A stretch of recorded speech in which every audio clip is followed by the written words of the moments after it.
Dan Evans spoke of his resilience after reaching his second career final with a 3-6, 6-2, 6-3 upset of second seed John Isner at the Delray Beach Open. File photo. Briton Dan Evans spoke of his resilience after reaching his second career final with a 3-6, 6-2, 6-3 upset of second seed John Isner at the Delray Beach Open in Florida on Saturday. Less than a year after returning from a 12-month cocaine suspension, Evans staged a remarkable turnaround to set up a final against Moldovan Radu Albot after a slow start to the afternoon semi-final. Isner took command early, breaking Evans in the second game and winning the first set without facing a breakpoint as his booming serve held him in good stead in blustery wins on the outdoor hardcourt.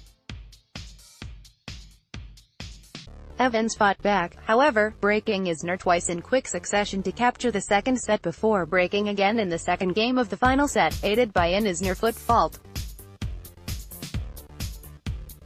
The Briton displayed few nerves as he held serve throughout the final set, closing out in style with 4 first-serve winners to clinch the final game to love. "I got, not lucky, but I started to see his serve pretty well," Evans told reporters. "I wouldn't say guessing, but anticipating and got him right. Other days I could be looking stupid going the wrong way. I returned really well when I got my racket on the ball, and that was my goal, just to get the ball back." Evans previously appeared in a final at the 2017 Sydney International, where he was beaten by Giles Muller. After a run to the fourth round of the Australian Open in his next tournament, his career seemed poised to take off, but a few months later he tested positive for cocaine. Asked what the experience had taught him, Evans said, "You've got to stay resilient in the sport. Tennis is so up and down. Obviously my down was from my own wrongdoing. There can be injuries. Let's say mine was a mental injury.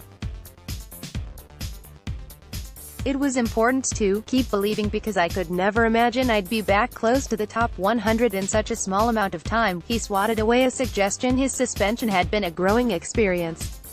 "I made a mistake and I dealt with it, and that was it.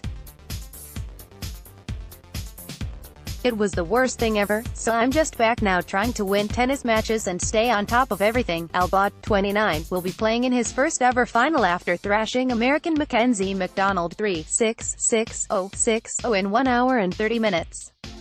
After falling behind in the opening set, Albot gained momentum from his opponent's unforced errors and cantered through the final 2 stanzas. Albot had reached 2 previous ATP Tour semifinals, in Metz last September and in Montpellier earlier this month, but lost on both occasions. A win against Evans in the final on Sunday would make him the first Moldovan to win an ATP Tour title.